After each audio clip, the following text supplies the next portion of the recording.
하는 스가랴 찬양팀에서 하나님 찬양드리겠습니다.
스가랴가 무슨 뜻이라고 그랬죠? 네, 하나님께서 귀히 여기심이라는 뜻인데 하나님께서 찬양을 그렇게 귀하게 받으시는 줄로 믿습니다. 오늘 우리에게 주시는 하나님 말씀은 마가복음 1장 35절에서 39절 말씀입니다.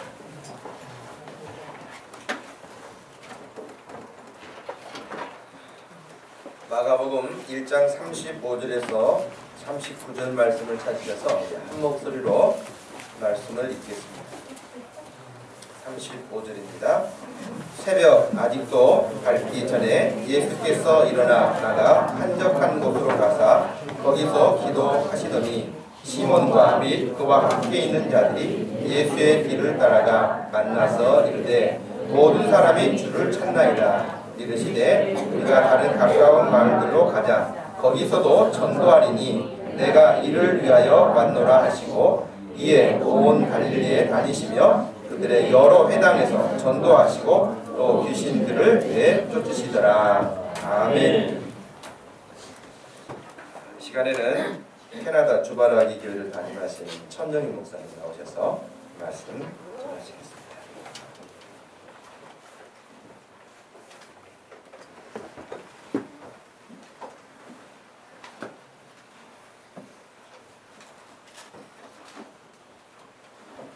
할렐루야. 네. 처음 뵙습니다. 사실 저 목사님도 목사님도 처음 봬요. 안재홍 목사님 처음 뵀는데 저는 캐나다에서 밴쿠버 지역에서 목회하고 있는 청년 목사입니다. 저희도 개척이 3월달이 첫째 주네요. 저희 교회도 3월 첫째 주. 그래서 이 올해가 우리는 12년 차, 여기 6년 차, 우리가 2배인데요. 하여튼 이 목동에서 목회하는 여러분들 교회에 하나님께서 함께하기를 축원합니다. 저는 사실 어렸을 때부터 신앙생활한 모태 신앙입니다. 모태 신앙인데 제가 교회 어렸을 때부터 다니면서 제일 교회 다니면서 제일 좋았던 게 수양이에요. 제 수양회를 좋아했어요.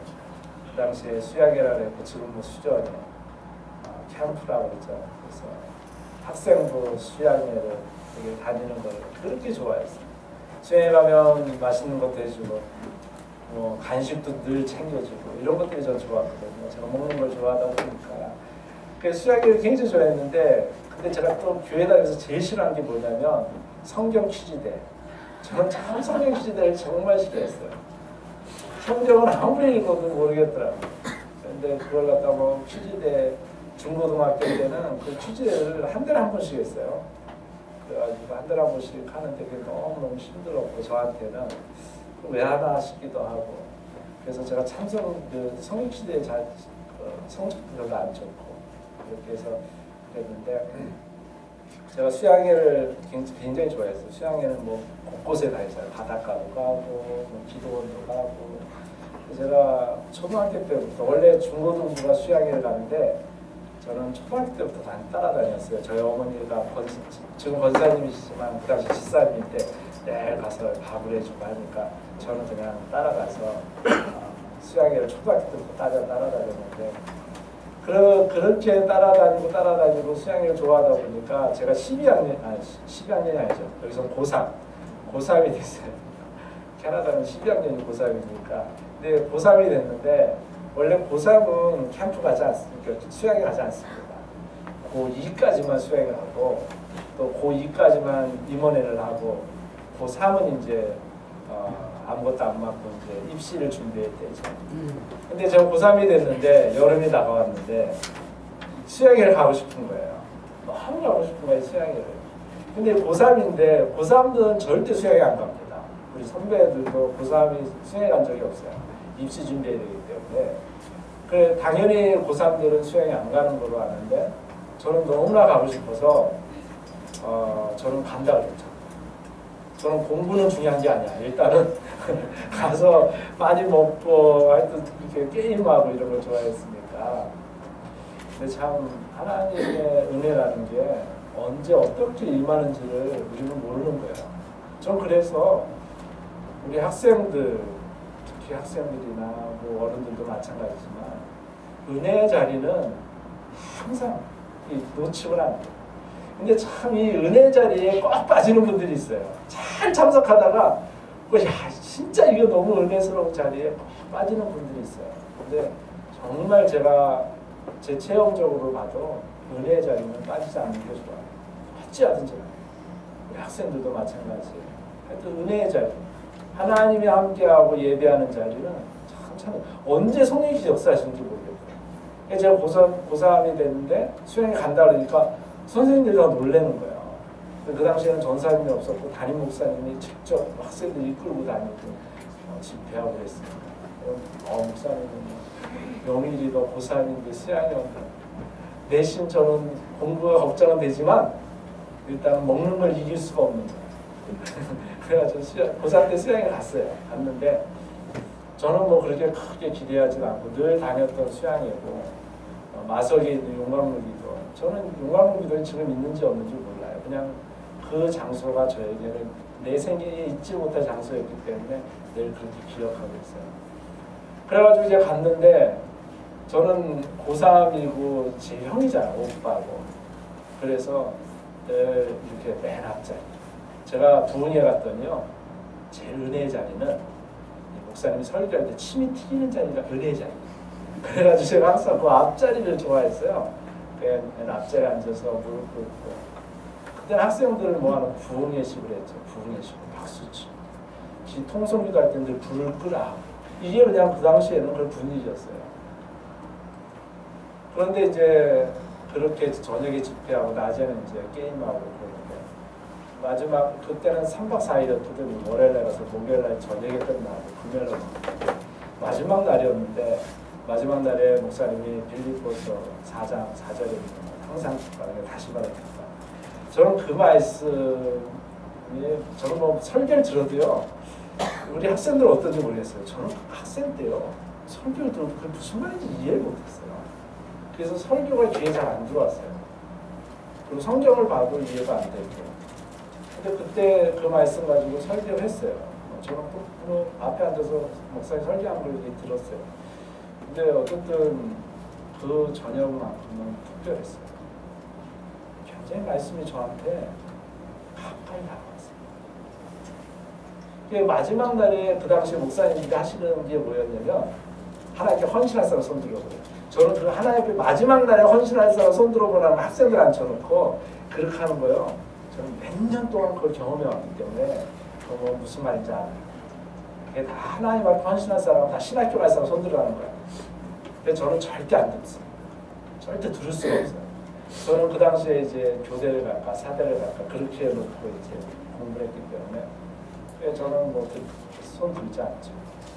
근데 그날 저녁에 제가 뭔가에 뭐가 씌었어요. 어쨌든 뭔가 이렇게 마음에 은혜가 왔어요. 진짜 한마디로 말하면 은혜가 왔어요. 손을 들으라는데 제가 안 들었습니다. 맨 처음에. 들을 수가 없죠. 신학교 안 갈 거니까. 근데 목사님이 저는 맨 앞에 앉아서 눈 감았으니까 사실은 누가 손 들었는지 몰라요. 근데 목사님이 그때 뭐 아무도 손을 안 들었는지 모르겠지만 다시 한번 손을 들어보라는 거예요. 근데 그때 그 순간에 들고 싶어. 갑자기 하나님을 사랑하는 마음이 생겼어, 제 마음에. 뭐 헌신을 해보고 싶어, 뭔가를. 근데요, 그 당시에 따라간 집사님들 뒤에 앉아서 눈 다 뜨고 있어요. 누가 손을 드는지. 그래가지고 그때 손 드는 애는 새끼 목사가 되는 거야, 그때부터. 그래가지고 이게 아무나 손 들으면 안 돼. 그때부터 찍히니까. 그래서 저는 안 들었다가 두 번째 손을 들어 해서 사실 이 뭔가 이렇게 하나님의 사랑에 감동이 돼서 이렇게 손을 들었어요. 그리고 손을 내리고 이제 뭐 손 들고 그냥 잊어버렸어요. 잊어버렸고 뭐 또 누가 손 들었냐 이런 얘기 안 하더라고요. 그래서 일단 집에 왔는데 제가 집에 와서요. 이 성경책 그때 여름이니까 덥잖아요. 그래서 방바닥에 누워 있는데 갑자기 말씀이 생각이 나는 거예요. 마지막 날 빌립보서 4장 4절. 저는 그때까지만 고3 때까지만 해도 말씀을 듣고 집에 와서요. 말씀을 펴본 적이 없어요. 생각한 적도 없습니다. 근데 그날따라 생각이 나는 거예요. 그래서 빌립보서 4장 4절을 제가 펴봤어요. 근데 4장 4절만 읽기가 미안하더라고요. 그래서 4장 1절부터 읽기 시작했는데 이게요. 제가 4장 1절부터 있는데 이게 무슨 말인지 알겠는 거예요. 이해가 되는 거예요. 그래가지고 빌립보서 1장 1절부터 읽기 시작했어요. 빌립보서를 4장까지 있는데 4장을 읽는데 그 빌립보서 읽은 내용을 제가 다 이해하겠어요. 무슨 말인지 알겠는 거예요. 이럴 수가 없거든요, 저한테. 그래서 제가 창세기부터 읽었어요. 창세기부터 읽는데요. 너무너무 시원하게 다 아는 거예요. 제가 퀴즈대회 때 한 가지 제가 잊지 못하는 사건이 뭐냐면 제가 고등학교 1학년 때 퀴즈대회를 하는데요. 어떤 문제였냐면 모세가 미디안 왕국에 몇 년 있었냐. 제가 알 수가 있어요. 지금. 근데 중학교 1학년, 제가 고등학교 1학년인데 중학교 1학년이가 부자를 부르더라고요. 40년이라고 해서 40년. 그래 맞히더라고요. 저는 걔가 중학교 1학년이라고 그걸 어떻게 알았지? 그때 속으로 놀랬었거든요. 그때 40년이라는 게 어떤 문제집에 나오는 줄 알았어요. 제가 창세부터 읽는데 출애굽기 보니까 모세가 40년, 미디안 왕국에 40년이 출애굽기 나오더라고요. 제가 그때 알았어요. 이게 성경이 막 이해가 되기 시작, 읽으면 읽을수록 이게 뭐 무슨 말인지 알겠고요. 이게 쏙쏙 머리에 들어오는 거예요. 우리가 성경을 이해하는 거예요. 이 성경 공부이 되는 게 아니더라고요. 성령님께서 임재하시면 성경은 이해가 됩니다. 믿습니까? 네. 예수 교회 오면요, 제일 먼저 해야 될 것은 예수 영접하는 일이에요. 교회 어떻게 생활하며 기도는 어떻게 하며 그게 중요한 게 아니라 제일 먼저 교회 오면 예수 영접을 우선입니다. 예수 영접해야 성령이 나와요. 성령이 임해야 성경을 이해합니다. 제가 그때 성경을 읽는데 제가 그때 창세기부터 계시록까지 읽는 거예요. 너무너무 좋아요. 말씀이 그냥 쏙쏙 들어오는 거예요. 이게 무슨 말인지 다 알겠는 거 이게요. 이럴 수가 없거든요. 제가 그 고상까지. 너무 재밌는 거예요, 성경. 제가 그때부터 성경 읽기 시작하는데 성경이 이해가 되니까 막 성경을 계속 읽는데 갑자기 제 마음의 부담이 제가 캠프 가서 수야에 가서 손 든 거 이게 딱 부담이 오는 거예요. 나 이거 손 든 게 자꾸만 부담이 오는 거예요, 제 마음에. 그래가지고 제가 이거 무슨 문제를 해결해야 돼요. 공부가 안 되는 거예요, 이것도. 그래가지고 이걸 해결해야 되는데 어떻게 해결할까? 일단 목사님을 찾아가자. 목사를 찾아가서 내가 손든 거는 신학교 가려고 손든 게 아니다. 나는 그냥 하나님 앞에 그냥 다른 거로 이렇게 헌신하면 좋겠다. 신학교 가야 헌신하는 거 아니지 않느냐. 그냥 제가 고3인데 제가 고3 때 굉장히 수준이 많다는데 담임 목사님을 그 당시에 찾아간다는 게 쉬운 게 아닌데 내가 너무너무 힘들어가지고 용기를 내서 담임 목사를 찾아갔어요. 그래 담임 목사님 찾아가니까 목사님이 어떻게 왔냐고 그러는 거예요. 제가 뭐 갑자기 그 당시에는 뭐 전화가 있는 것도 아니니까 갑자기 찾아가는 거죠. 그래서 목사님이 그러고요. 그 당시에는 목사님은 조그만 그 상에 성경책 올려놓고 양반다리로 앉아가지고 주여 주여 하고 있는 그거잖아요. 그래 그 앞에 딱 가서 앉아 있는데 어떻게 왔냐고 그러더라고요. 그래서 제가 목사님 지난번에 우리 캠프 가서 수양에 갔을 때 목사님 손 들어갔을 때 제가 손 들었습니다. 그랬더니 목사님이 손 들었니? 난 몰랐대. 그래서 제가 속으로 나 괜히 왔네. 사실 목사님이 아는 줄 알았고 목사님이 아는 줄 알고 제가 와서 그걸 쇼부를 보려고 했죠. 그거 아니 취소다. 신학교는 취소다. 근데 자기는 본인은 몰랐대요. 손 들었네. 그래서 속으로 괜히 왔다. 목사님이 모르는 거를 알았다면 제가 안 왔을 텐데 그냥 살짝 넘어갈 텐데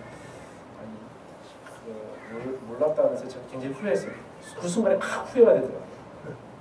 근데 얘가 얘기를 하려고 했죠. 이제 내가 그게 신학교 가려고 한 게 아니다. 얘기를 하려고 했는데 갑자기 일어나시더니 기도하자는 거예요. 그리고 제 손을 딱 잡더니 기도하기 시작하는데 기도 내용이 이미 신학교 갔네? 기도 내용이 이미 신학교 갔어요. 이미 목사가 됐어. 그래가지고요 제가 그렇게 기도하고 끝났는데 할 말이 없더라고요. 그래가지고 저는 신학교가 뭐가 있는지 몰라요. 저는 제가 다니는 교회가 장로교인지도 몰랐어요. 그래가지고 집에 왔는데 이게 더 마음이 떨리고 뭐 공부도 안 되고 그러는 거예요. 이게 해결해야 되는 거예요. 근데 제가 레이기가 읽기가 쉽지 않잖아요. 그죠? 저는 그 당시에 막 레이기가 눈에 다 들어오는 거예요. 근데 레이기에 보니까 너희가 서원을 했어도 이게 서원이잖아요. 서원을 했어도 이 서원을 지키지 않은 방법이 있더라. 그래서 제가요 그 방법이 뭐냐 딱 그 읽다가 제가 깨달았어요. 부모가 허락지 않으면 서원은 무효예요. 얼마나 좋은지 이게 제가 방법을 찾았다. 제가 어머니한테 물어봤죠. 어머니, 제가 신학교 가는 거에 대해서 어떻게 생각하십니까? 무슨 신학교냐? 이렇게 나오셔야 되는데 네 마음대로 하래. 우리 어머니가 이 대학 잘 모르시고 초등학교도 안 나오셔가지고 뭐 사느라고 바빠가지고 너가 알아서 가는 거지. 뭐 내가 결정한 문제가 아니라고 생각하시는 거 아니에요. 그 당시엔 그랬어요. 또 어머니가 내 마음대로 하는데 해결이 안 돼요. 그래서 제가 어머니가 늘 새벽기도 하셨는데 저 새벽기도 안 갔거든요. 너무나 힘들어서 하나님하고 시험을 봐야 되겠다. 제가 새벽기도를 갔어요. 어머니 따라서. 한 대여섯 명, 때로는 열 몇 명 이렇게 나왔어요. 새벽 예배를 하고요. 그래서 저도 가서 이제 우리 목사님이요. 제가 고3이 새벽기도 나온 게 감동이 되셨는지 설교 끝나고 나와서 또 안수기도 하시네. 근데 그 안수기도 하시는데 이미 또 신학교 갔네? 또 목사가 됐네? 그래가지고 제가 신학교 갔어요. 제 목사님이 총신대학교 신학과 2회 졸업생이에요. 그래 저보고 총신대학교 가야 된대. 총신대학교. 그래가지고 총신대학교 갔어요. 저는 총신대학교가 뭐 장로교도 모르고 그렇게 갔는데 그래서 목사가 됐어요. 목사가 돼서 이제 거기서 이제 신학 공부를 하나님께서 이미 제가 성경도 이해도 못하는데 신학교 가면 어떻게 공부하겠어요. 이미 다 이렇게 성령의 임재하심으로 인해서 성경을 깨닫게 하시고 하나님께서 이렇게 준비하신 것 같은 제가 신학교 딱 들어가니까 눈물이 나오더라고요. 입학식에. 그래서 참 그때 성령의 역사가 있었던 거예요. 그래서 제가 이제 목사가 되고 이제 교회 사역하고 전도사로 해서 강도사로 해서 부목사로 해서 제가 이제 밴쿠버에 갔는데 밴쿠버에 가서 제가 이제 한 7년 정도 지나고 밴쿠버에서 개척을 해야 되겠다. 그 마음을 먹고 내가 어떻게 교회를 세워야겠다 하는 중에 이 말씀 주신 거예요. 이 말씀 주신 거예요. 주님께서 나는 이 일을 하러 왔다 이렇게 말씀하시는 거거든요. 이 말씀 그래서 제가 모든 목사님이 다 말 똑같으시겠지만 저도 가정을 신방하거나 어느 교회에 설교하게 되면 하나님 어떤 말씀을 이 교회에서는 증거해야 되는지 그런데 이 말씀을 나누기 원하시더라고요. 그래서 제가 오늘 이 말씀 마가복음 1장 35절 39절 말씀 내가 이 일을 위하러 왔다는 말씀 이 말씀 오늘 좀 나누기 원하는 거예요. 저에게 개척하면서 주신 말씀입니다. 제가 붙들고 목회하는 말씀입니다. 우리 주신교회가 이 말씀 오늘 붙드셔서 2015년도에 하나님의 귀한 사역 이루어가기를 소원해서 이 말씀을 나누기를 원합니다. 성경은요, 이 성경 안에는 이 내용이 전부 사람을 찾는 거예요. 여기 두껍지만 이 성경에 한마디로 말하면 사람을 찾는 이야기예요. 저는 교회가요 유람선 교회가 되면 안 된다고 생각해요. 물론 교회에 뭐 이제 펠로우십 교제하고 펠로우십도 중요하지만 정말 스피리처 펠로우십 영적인 교제 이런 교회 그냥 교회가 유람선이야. 대부분 보면 이렇게 교회가 다 유람선이야. 춤추고 놀고 노래하고 저는 유람선이 되면 안 된다고 생각해요. 교회는 생명을 살리는 배가 돼야 돼요. 다시 말하면 뭐 방주와 같은 그런 생명을 살리는 배가 돼야지 자꾸만 교회가 유람선 쪽으로 나가면 안 돼요. 북미에는 유람선이 굉장히 페리가 굉장히 많이 뭐 곳곳에 있는데 유람선이 돼서는 안 되고 교회는 생명을 건지는 교회가 되야 되는데 예수님이 뭐라 그러냐면 제자들이 예수님을 찾잖아요. 예수님 도대체 어디가 있는 걸까? 제자들이 뭐 배를 중심에서 예수님을 찾아가야 됩니다. 예수님 일찍 일어나서 기도하고 계셨죠. 제자들이 왜 예수님을 찾았냐면 지금 사람들이 아침 일찍 예수님을 찾는 거예요. 예수님이 좀 제자들은 뭐 힘이 난 거예요. 예수를 찾고 자기들이 예수의 제자하고 뭔가 이렇게 사람들이 몰려오고 하는 거. 그때 예수님이 제자들이 하는 말 다른 동네로 하자. 내가 이 일을 위해서 왔다. 그 일이 뭡니까? 이 일이 뭐냐면 뭐 다 알지만 결국 생명을 구하는 일이잖아요. 예수님께서 이 일을 위해서 왔단 말이에요. 3년 동안 예수님은 이런 생명을 살리는 사역 결국은 십자가에서 죽으시면서 인류를 구원하는 그 사역을 위하여 이 땅에 오신 거예요. 주님이 이 일을 위해서 왔는데 그거예요. 우리가 이 땅에 존재하면서 이 땅에 살아가면서 우리가 이 땅에 살아있는 동안 우리가 무엇을 해야 되는 거죠. 주님이 이 일을 위해서 왔다는 거예요. 가자는 거예요. 생명을 살리는 일을 위해서 가자는 거예요. 제자들에게 말하고 있는 거예요. 그러면서 나중에 십자가에 죽으시고 부활하셔서 제자들에게 승천하시면서 강림산에서 승천하시면서 마지막으로 제자들에게 한 말이 뭐냐면 마태복음 28장 19절 20절 너희들은 가서 그죠? 제자 삼아서 성부와 성자와 성령의 이름으로 세례를 주고 내가 분부한 모든 것을 가르쳐 지키게 하라. 본인이 오셔서 이 생명 살리는 일을 이 땅에 계시면서 그 사역에 집중하시다가 이제 승천하면서 그 사역을 누구에게 맡겼냐면 우리에게 맡긴 거야. 제자들에게 맡긴 거야. 너희들이 이제 이 사역을 이어가라는 거지. 그 제자들이 누굽니까? 그 제자들이 쫙 있는데 그 제자들에게 너희들은 가서 이 일을 하라. 그 제자들이 뭐냐면 가서 이제 개척할 사람들. 그 제자들 다 개척할 사람들이잖아요. 그럼 개척할 사람들이라면 그 사람들이 가서 교회를 세울 사람들인데 교회가 해야 될 본질적인 사역. 그게 뭐냐면 생명을 살리는 사역이에요.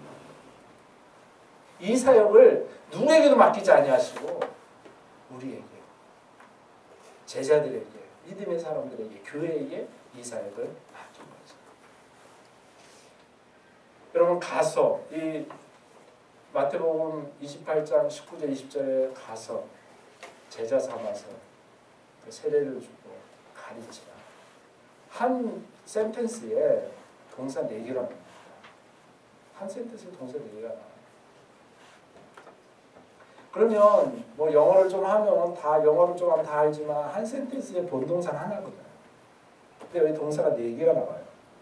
여기에서 예수님께서 말하고자 하시는 말씀이 뭐냐면 본동사예요. 동사가 가장 중요하거든요.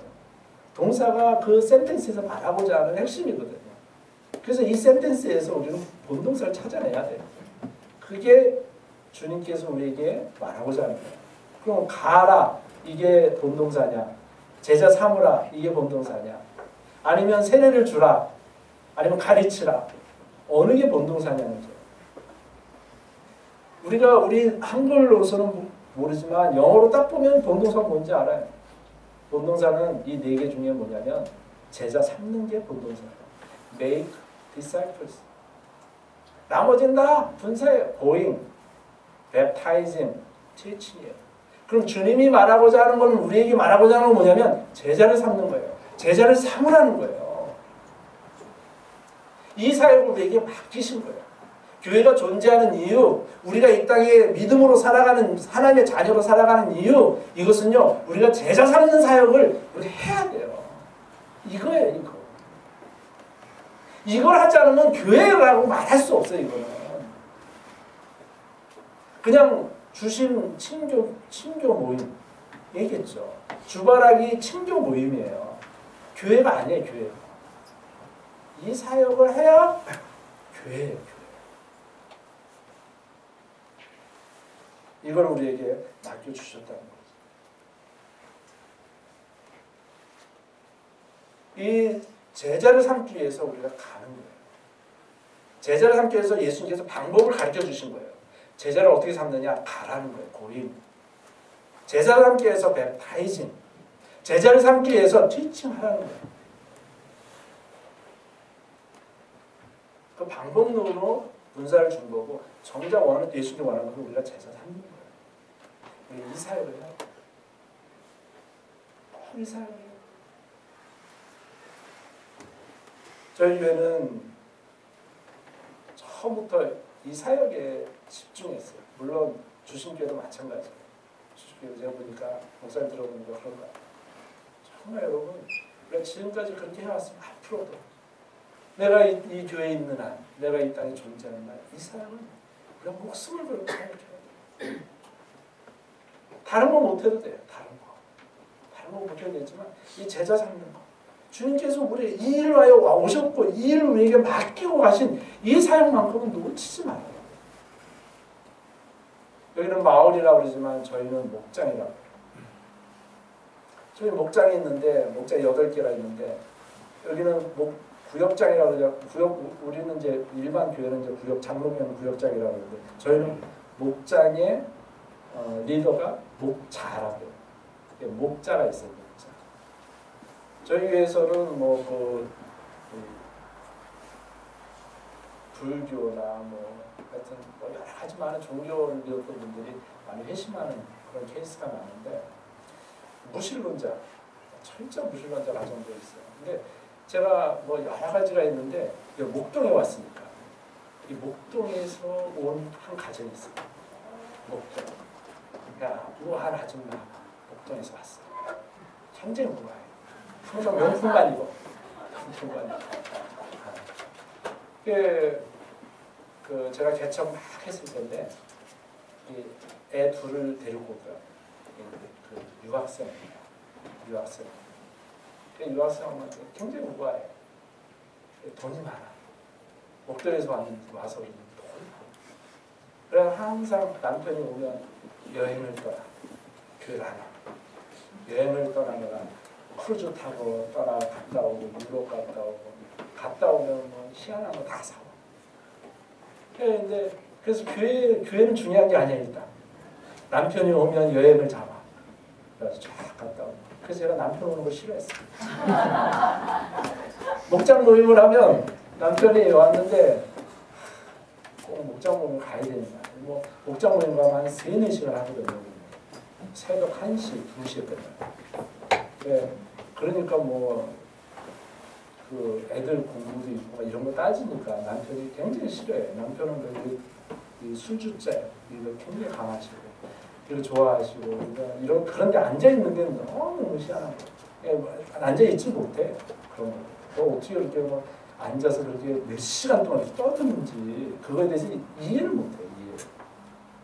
그래가지고 이제 다시 한국에 가면 이제 와이프한테 전화하는 거죠. 애들 거기 데려가지 마. 근데 이제 그 와이프는 조금 이렇게 신앙이 조금 있었는지는 모르겠지만 하여튼 우리가 이렇게 목장에 초대해가지고 목장 초대 식사하면서 이제 그 목장을 좋아하다 보니까 이제 또 외롭잖아요. 그래서 목장이 좋아서 오는 거예요. 그리고 이제 한 2년을 2년을 유학생활하고 이제 목동으로 다시 왔어요. 그 목동에서 이제 뭐 교회를 제대로 나가는지 안 나가는지 모르겠어 어쨌든. 그런데요. 이 가정이 2년 후에 외국에 다시 왔어요. 영주권에 가서. 그러니까 이 외국에 딱 보니까 너무 좋은 거예요. 그러니까 애들 교육도 문제도 있고 그러니까 이제 그리고 남편이 임원이었는데 삼성의 임원이었는데 이제 조금 쉬고 싶은 것도 있고 이제 밴쿠버 가서 즐기고 싶고 이제 여기 뭐 그만두고 이제 돈도 있겠다 돈도 이제 투자해놓고 이제 이러고 이제 인생을 이제 마음껏 누리겠다고 밴쿠버에 이제 딱 등장을 한 거예요. 등장을 하는데 그 굉장히 그 우리 교회에서 운전해서 1시간이면 굉장히 멉니다. 밴쿠버는 1시간 운전하는 건 이게 굉장히 먼 거예요. 근데 그쪽 그 부자 동네에 집을 하나 샀죠. 근데 저는 우리 교회 온다고 생각을 안 했어요. 이분이 저렇게 먼데 저 신앙 가지고 우리 교회 나온 거예요. 근데요. 어느 날 저를 초대하더라고요. 식사 한번 하자. 이민도 왔으니까. 대부분요. 목사님을 갑자기 초대하는 건 뭐냐. 한 번 대접하고 끝내겠다. 이거거든. 한 번 대접하고 끝내겠다. 우리 교회 보살 부부도 있어요. 보살 아줌마가 있었는데 그분도 그래요. 그 남편이 와서 그동안 목장이 좋아가지고 목장을 참 좋아해요. 아줌마들 뭐 먹여주고 하니까 얼마나 좋아요. 보살님이 왔는데 거기도 마찬가지예요. 거기도 남편이 왔는데 나중에 들었지만 뭐라고 했냐면 남편이 이번 주에 가서 그동안 신세진 거 헌금하고 그 다음에 끝내자 이러고 온 거예요. 그러다가 반주자 때문에 발목이 잡힌 거죠.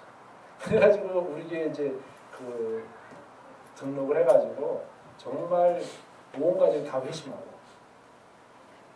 목자까지 사역하고 그렇게 된 가정이 있지만 그 가정보다는 이분이 원경연이에요. 그러니까 목동에서 온 이분 와이프는 김연인데 그래 하여튼 그쪽에서 한번 식사를 하재요. 그래서 식사를 이 가정이 나를 식사를 대접하고 끝내려는구나. 그동안 이제 신세진제 전에 2년 동안 신세진이 있어서 그런가 보다. 그리고 갔어요. 식사하고 나서 이제 커피 마시면서 하는 말이 목사님 우리가 거리는 멀지만 목사님 사역이 마음에 들고 하여튼 그렇게 얘기하더라고요. 목사님 사역. 그러니까 믿지 않는 분들을 여기 집중해서 하는 게 너무 좀 힘들다. 사역이 좋다는 게 아니라 목사님 너무 고생하는 거야. 뭐 이런 거겠죠. 불쌍한 마음이 들었다. 이런 거겠죠. 말은 안 하지만. 그래서 우리가 멀지만 목사님 교회에 가기로 결정했습니다. 그러더라고요. 뭐 너무 좋죠. 남편은 신앙 없는데 그래도 우리도 믿지 않는 분들 너무 좋아하고 그래, 하여튼 뭐 교회 오기야. 그래 하여튼 오셨는데 그래서 매주 이제 나오는데 문제가 뭐냐면 우리 교회 나오고 나서요 이 집이 망해가는 거예요. 우리 교회 나오고 나서 망해가는 거예요. 야, 제가 너무 당황스럽더라고요.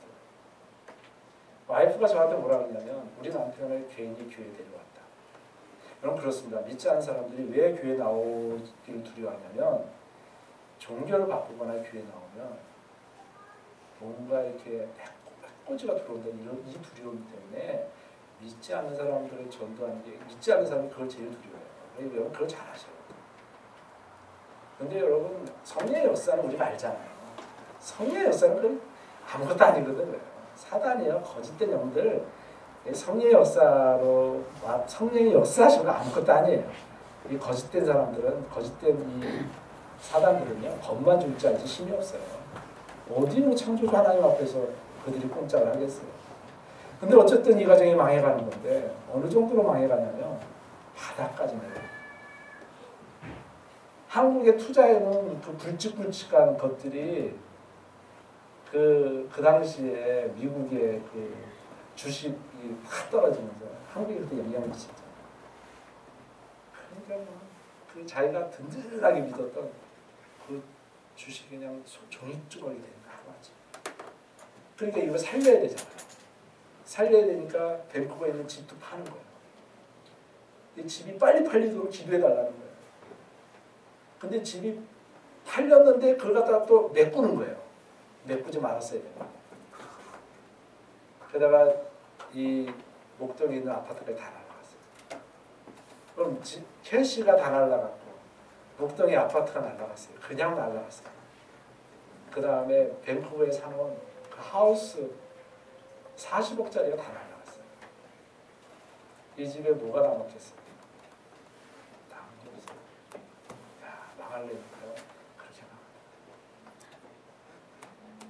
4년 동안 그렇게 되는 4년 동안 쫙 떨어져요. 근데 이 가정이 이게 계속 제가 결론을 얘기했지만 계속 떨어지는 상황에서 뭐가 됐냐면 목장을 자기네가 맡았고 또 목자가 됐어요. 목녀가 됐고 와이프 목녀라고 하거든요. 목자 역할을 한 거예요. 목자고 목녀로 세움을 받았어요. 그나마 그분들이 이거라도 하면 하나님이 도와주지 않은 거예요. 그래가지고 그걸 목자를 붙잡고 막 목장을 하는데 이게 나아지질 않아요. 그래서 목장을 그래서 제가 이분네들이 항상 저를 상담을 하는 거예요. 늘. 상담을 하면 늘 이렇게 커피숍에 와서 상담을 하면 늘 울어요. 그래서 제가 얼마나 마음이 아파요. 제가 하나님 앞에 기도하면서 새벽에 일어나서 기도하면서 하나님 이게 어찌 된 일이냐.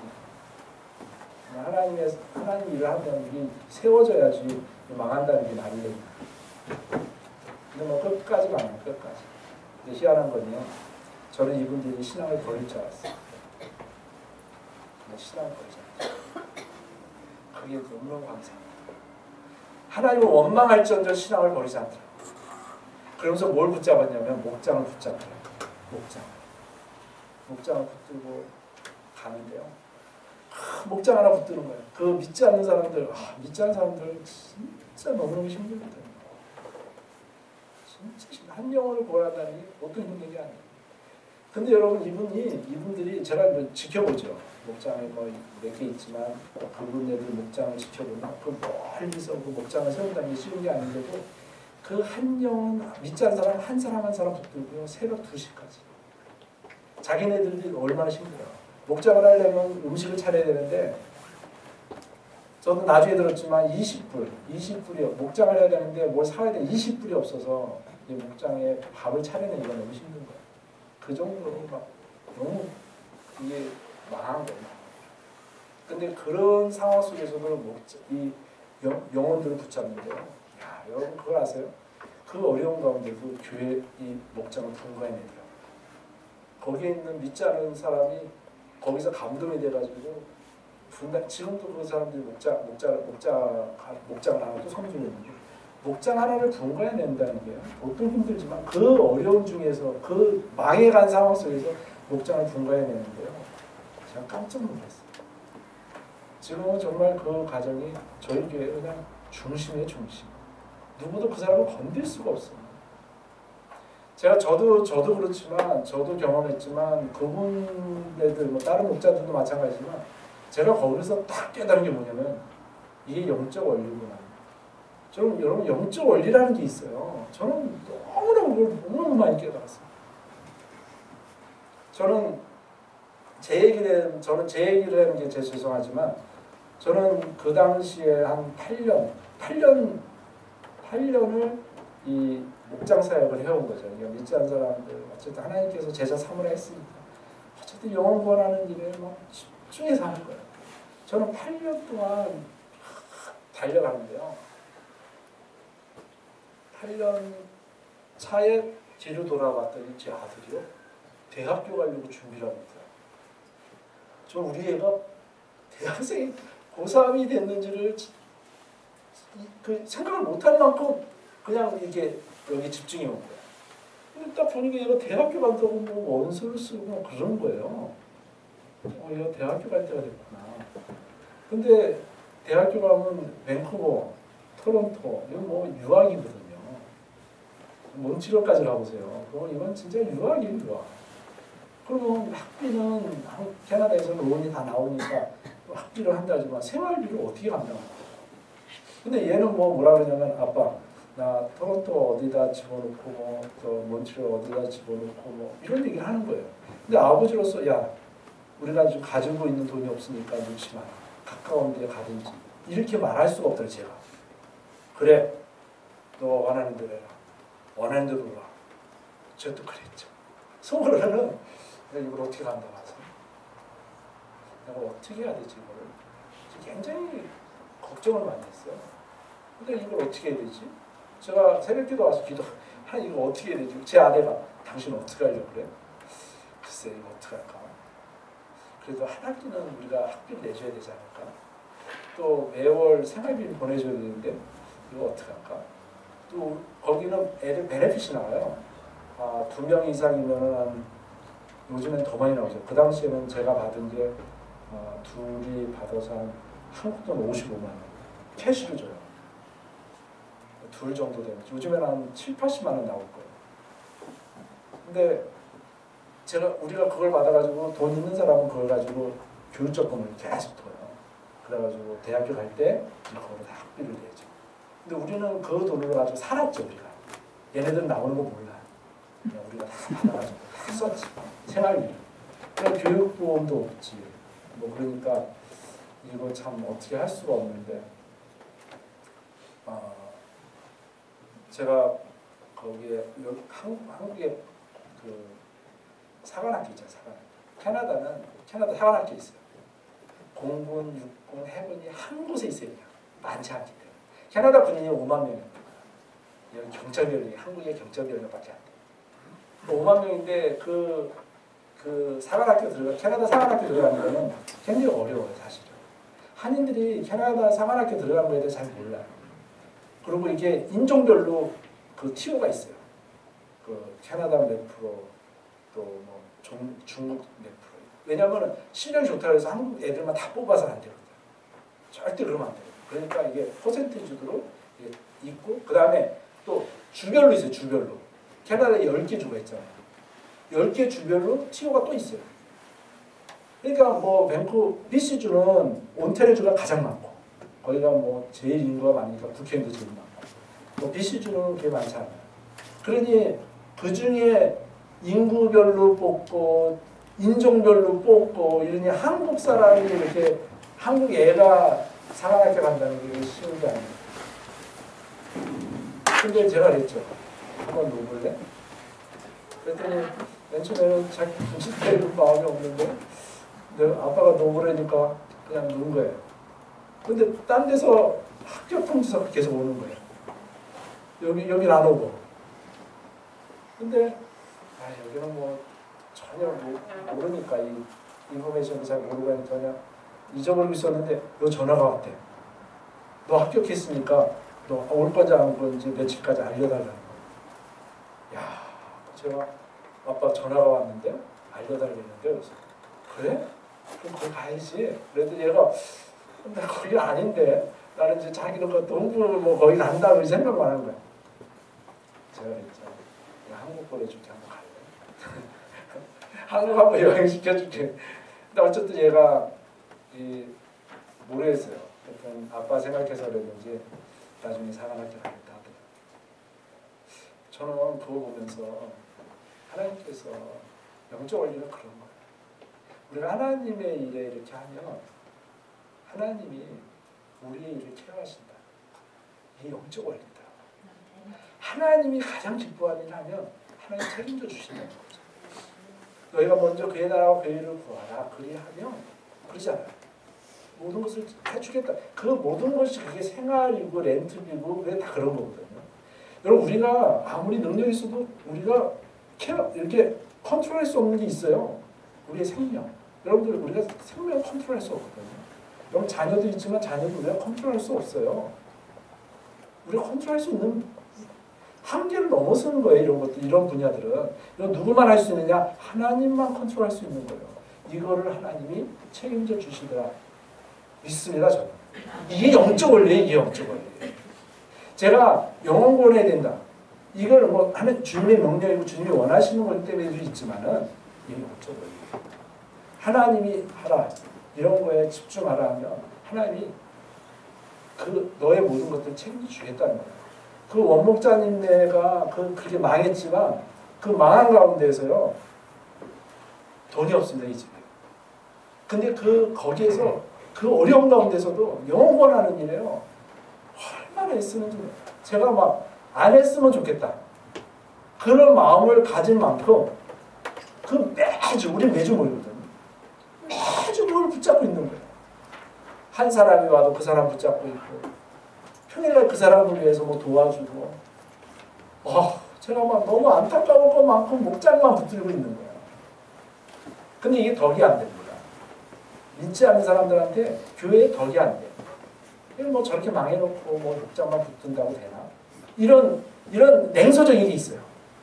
근데도 저는 그냥 안타까운 거죠. 막 안타까운데도 그냥 그 목장 붙들고 하는데 제가 막 눈물이 나올 정도로 그렇게 목장 붙들고 뭐 믿지 않는 사람들 막 예수 믿음이 변해가는 얘기 막 그런 얘기를 막 해요. 이분이 맨 처음 왔을 때 이랬는데 목사님 이렇게 변했어요. 막 변했어요. 지금 목장을 얼마나 열심히 하는지 몰라요. 근데 이 집에 어떤 사건이 터지냐면 4년 동안 그렇게 바닥을 치다가요. 희한하게요. 그 길이 열리는데 진짜 이 집이 돈이 없거든요. 길이 열리는데 그 BC주에는 밴쿠버에는 그 브리티시 콜롬비아 대학이 하나 있고 주립대학이 하나 있고 산프레자라는 대학이 하나 있어요. 이게 두 개가 제일 큰 거예요. 근데 이미 그 브리티시 콜롬비아 그 대학은 푸드코트가 이미 다 꽉 차가지고 들어갈 자리가 없는데 우연히 누구에 의해서 이분네들은 진짜 걸어다니면 성령의 역사가 일어나요. 거기에 뭐가 있을까? 뭐 푸드코트가 남아 있을까 해서 갔는데 뭐 이렇게 푸드코트를 뭐 이렇게 만들려고 이렇게 뭐 공사를 하고 있더래요. 그래서 저거 뭐 푸드코트 만드나? 그냥 가본 건데 뭐 푸드코트 만든다고 그래요. 그래서 그러냐고 그럼 여기 푸드코트를 하나 어떻게 우리가 맡아서 음식을 하나 해면 좋겠다. 그랬더니 그분이 뭐라 그러냐면 이거 내 담당이래. 그러니까 그냥 우연히 가서 그 담당자를 물어봤는데 그 사람이 담당자야. 이 정도로 이 집의 역사가 일어나는 거예요. 야, 저는 깜짝 놀랐어요. 그걸 늘 간증하고 이분들은 만나면 간증해요. 근데 거기는 이제 코사인 필요하거든요. 이거 돈이 없잖아요. 코사인 필요한데 딴 사람한테 부탁한다는 게 쉬운 게 아니에요. 이런 이민사회가 코사인 받기가 쉽지 않아요. 아무나 안 해줘요. 근데 저한테 전화했어. 목사님 코사인 좀 해주세요. 네, 그랬지. 목사님 저는 제 코사인 들어가봤자 통과 안 됩니다. 제가 뭐 돈 있는 것도 아니고. 그랬더니 하는 말이 뭔지 아세요? 저도 마찬가지예요. 저는 비자 카드가 다 차가지고 쓸 게 없다는 거예요. 저도 마찬가지입니다. 근데 목사님한테 해달라는 건 뭐냐면 목사님을 믿어서가 아니라 하나님을 믿고 목사님한테 코사인 받는다는 거예요. 와, 그렇게 얘기하는데요. 오케이? 제가 코사인 했어요. 까짓거 그렇게 나오는데 아주 무섭게 나오더라고요. 그래서 코사인 했죠. 근데 통과됐어요. 이야, 그래가지고요. 지금 하고 있습니다. 지금 한지 작년 5월달에 시작했나? 작년에 시작해서 지금 계속 하고 있는데요. 학생들이 줄을 섭니다. 한국 음식인데 서양 사람 학생들도 엄청 많이 먹고 중국 애들 너무 좋아하고 대박 났어요. 대박. 하나님께서 그렇게 오시는 거예요. 그것도 물론 빚으로 오픈한 거지만 하나님께서 제가 가보면 가원인데 이 가원 식당 때문에 거기 주변이 활성화가 일어난 거예요. 애들이 그 길로 다니지 않는데 그 길이 생긴 거예요. 애들이 다닐 수 있는 길. 제가 작년 연초에 1월 1일 날 어떤 설교를 했냐면 그 집 가가지고 제일 먼저 가서 가정신방하는데 광야의 길이 열리고 하나님께서 새 일을 행하리라. 그 말씀을 제가 준비해서 갔는데요. 이 말씀 전할까 말까 그랬거든요. 사실은. 왜냐? 길도 모르는데 이 얘기에 있다가 길 안 열리면 나 어떡할까? 할까 말까 하다가 가가지고 하자.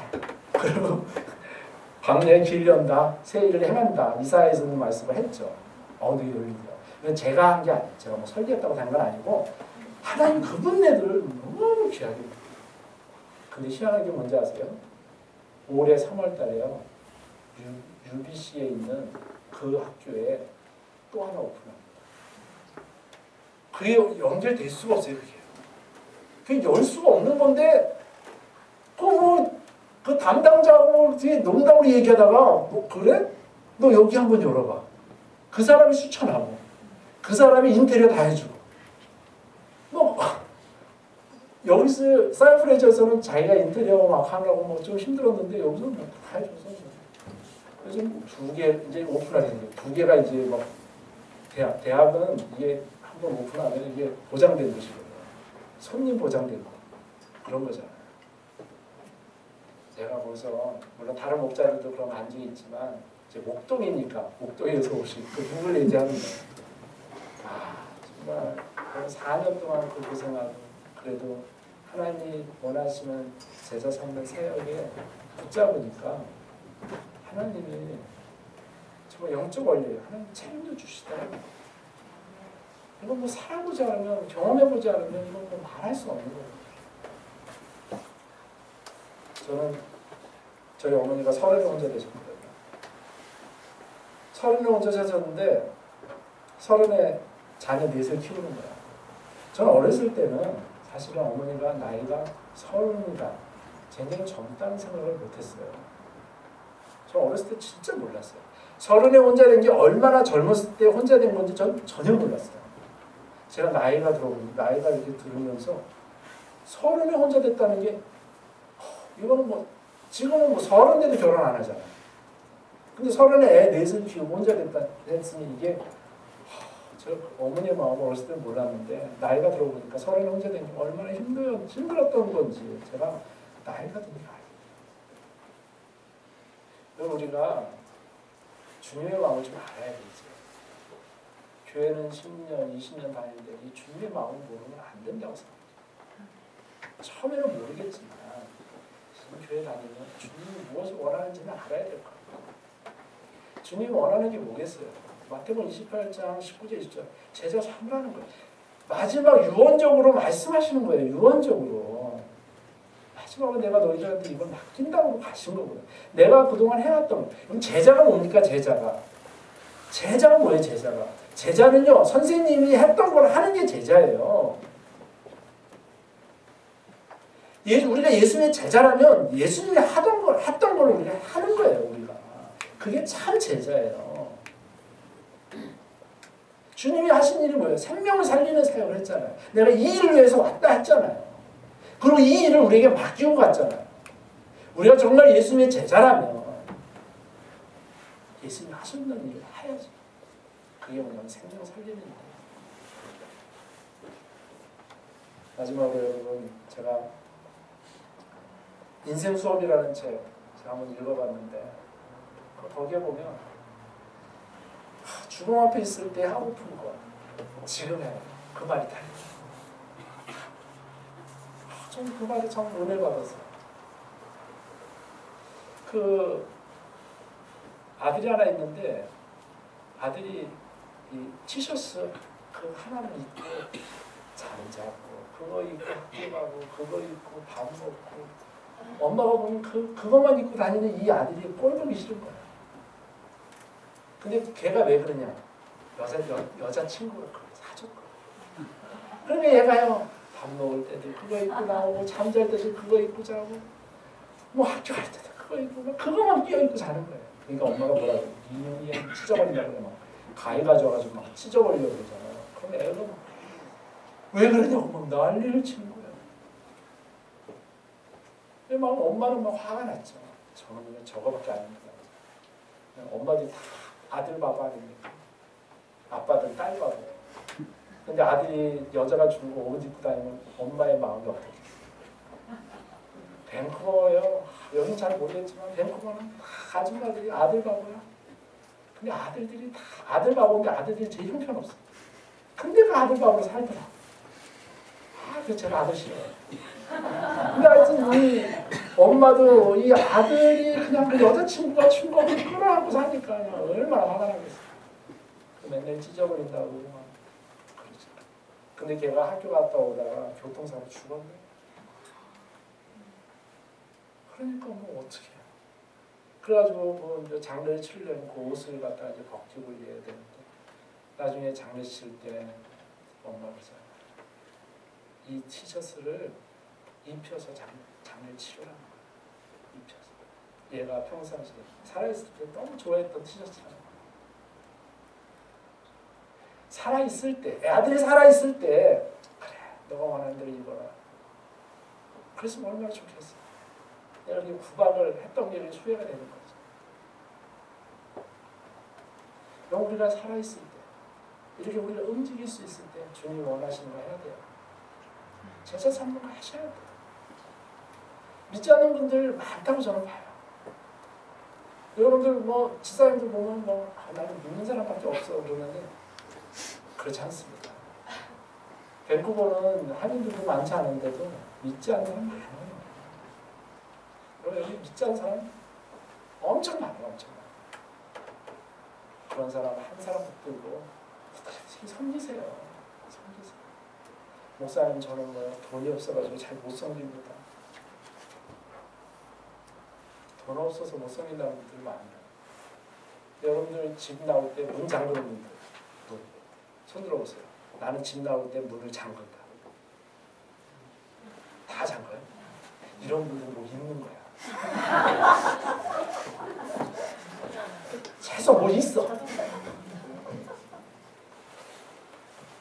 그래도 없는 분들은 정말 기도로 섬기세요. 기도해주고 거기 도와줄 수 있잖아. 도와줄 수 있어요. 믿지 않는 분들 많아요. 여러분.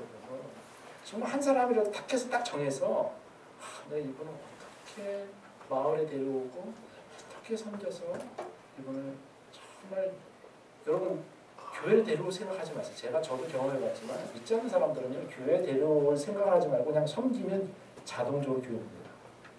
어느 교회 다녀? 딱 이렇게 나오게 돼 있어요. 잘 섬겨보세요. 잘 섬기면 말도 안 했는데 어느 교회 다녀? 이래요. 그리고 딱 얘기하다 보면 나 교회 가고 막 이런 얘기 하잖아요. 그러면 교회 다니는구나. 맨 처음에 좀 경계심하다가 막 이게 섬기고 밥 같이 이렇게 나눠 먹고 뭐 애들 이렇게 얘기해주고 뭐 칭찬을 해주고 뭐 믿지 않는 사람들요 진짜 그렇게 하시면 돼요. 복음이 앞서지 말고 믿지 않는 사람은 사랑이 앞섭니다. 이게 비성경적인 말 같은데 아니에요. 복음은 목사님이 하시라고 여러분들은 사랑해 계속 섬기면 이게 어려우냐? 그러면 그냥 저쪽이 자기가 알아서 와요. 알아서. 근데 저희는 목장에서 교회 오라는 얘기 하지 말라고. 그냥 섬기기만 해라. 자기가 알아서 온다.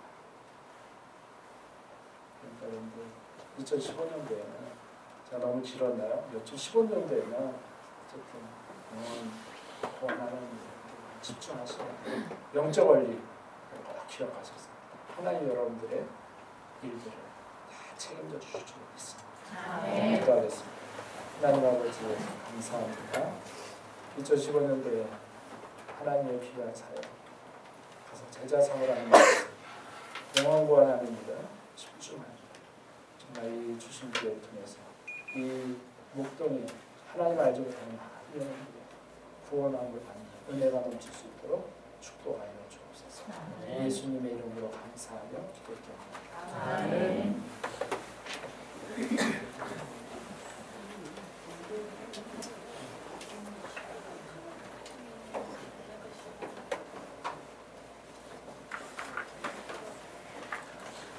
우리 마을들마다 크게 부흥하는 역사가 있을 줄로 믿습니다.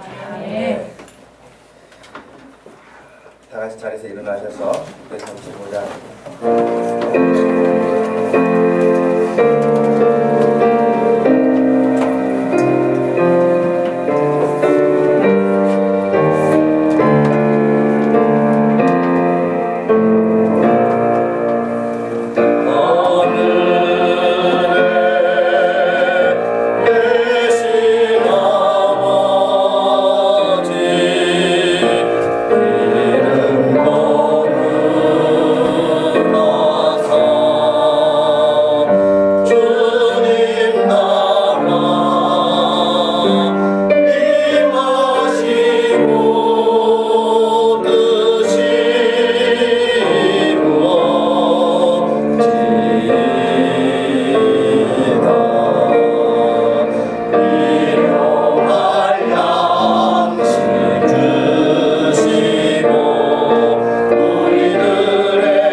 지금은 우리 주 예수 그리스도의 구속의 은혜와 우리 하나님 아버지의 변함없으신 큰 사랑과 성령 하나님의 위로 교통하심이 이 시간도 주의 말씀 따라서 제자 삼기 원하는 사랑하는 모든 성도들 삶과 생활 위에 그리고 사랑하는 모든 마을들 위에 그리고 오늘 말씀을 전해주신 천정일 목사님 섬기시는 캐나다 주바라기 교회 성도들 가정 위에 지금부터 영원토록 함께 계실지어다. 아멘.